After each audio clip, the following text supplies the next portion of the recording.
as the power players are starting to take note of Caspa, we can even see gaslighting Wall Street Journal type articles all around the internet building a bridge for Caspa's hostile takeover of Bitcoin and the rest of cryptocurrency. We'll get into the details of that, as well as a clip from an interview that Tactical Investing did with Aquaman, the largest bag holder of Caspa. At one point, he had over 100 million coins in his possession.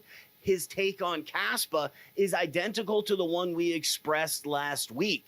The KRC20 stablecoins are Caspa's direct path to dominance in the crypto world. And we're going to break down step by step how Caspa goes from minting its first tether to getting it available on PayPal to the everyday retail investor. Every step and every company in between.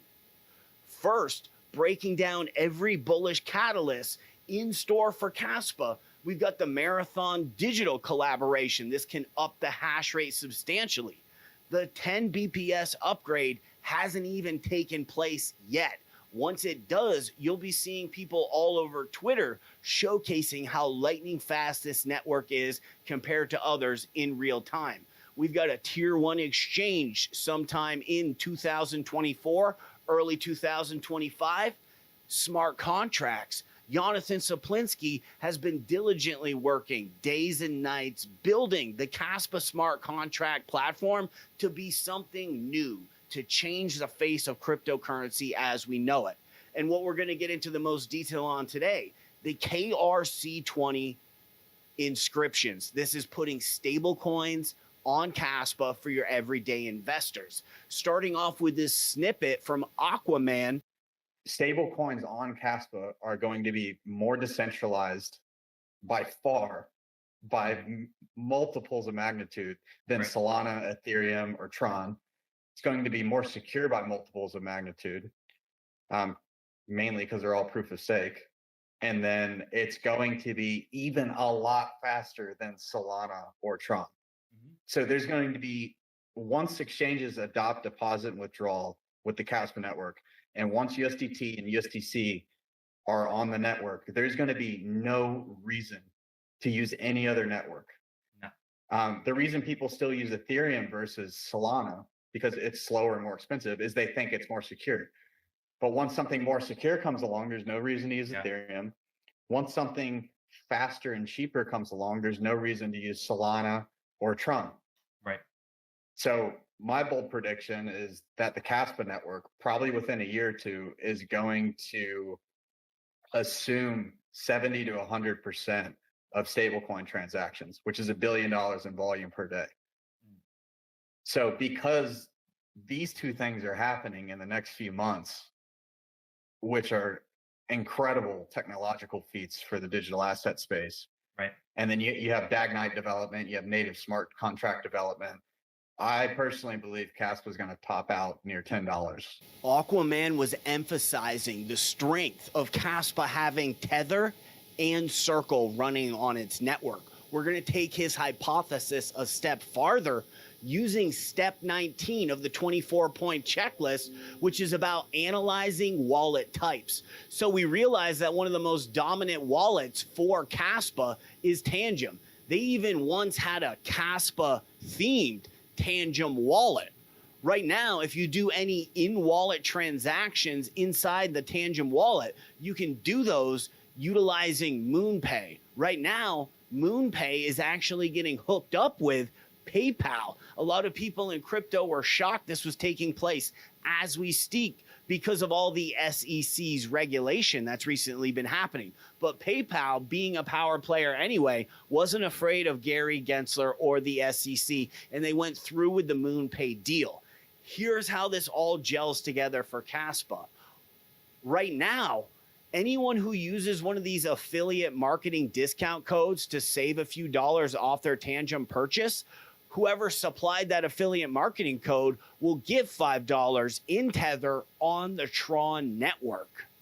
Once Caspa's providing stable coins, it will be the more secure, faster, and cheaper network to pay out affiliate marketers in. Thus, opening the first door in Kaspa stablecoin to MoonPay, MoonPay to PayPal, PayPal to your everyday retail investor, thus paving the way for Kaspa. Hence, we can see all these Greenpeace narrative blogs and Wall Street Journal articles. Right now, we can see that they're talking about the environmental impact of Bitcoin miners. And what is Caspa known for? Its ASICs are the most environmentally friendly in the entire business because they're more technologically advanced. They don't create orphan blocks. Once we look at the date on this article, it's when it becomes the clue from a spy movie. It was released on June 14th. That's only 4 days before Kaspa was on stage with Marathon Digital in the Las Vegas convention. We can see that there are power players who are starting the narrative that crypto needs a more environmentally friendly ASIC project. The slogan Greenpeace is using is called "Change the Code, Not the Climate." Not once in any of these articles have they mentioned that there is a new project like Kaspa that has a new code, that has more environmentally friendly ASICs, of course, because that's going to be the massive bomb that they drop in the future once all the dominoes are completely lined up. And the majority of those dominoes we read off in the beginning of this video: the 10 BPS upgrade, the tier 1 exchange, smart contracts, KRC, the Marathon Digital Incorporation. It's all happening now.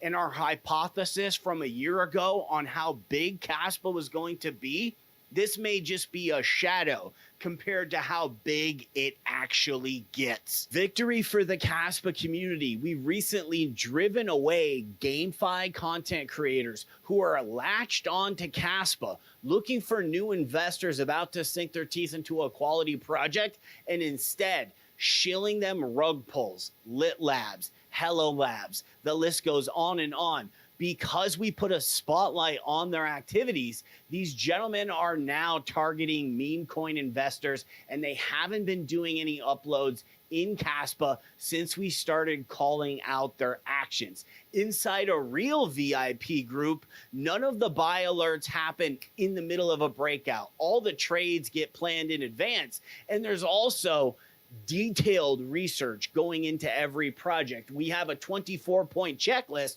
which helps everybody save time. When you're reading about crypto, these rabbit holes go on and on endlessly. And a lot of times you might be learning something, but it doesn't have anything to do with how to invest profitably in crypto.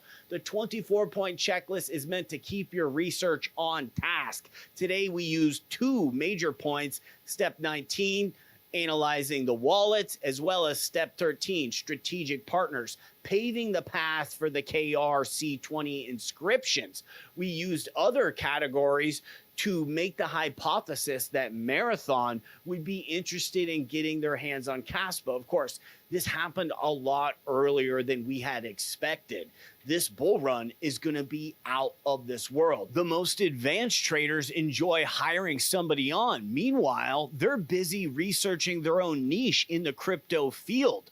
When you see the value in paying somebody to organize data and information for you in a systematic method like the 24-point checklist with its web tools, it gives your research an added advantage, as one man can only cover so much in a day. We all realize that from combing through white papers and researching projects on our own. In the next 24 hours, we're going to be releasing a list of projects around a $10 million market cap, giving them an easy path to $400 million, $500 million valuation for an easy 50x by the peak of 2025.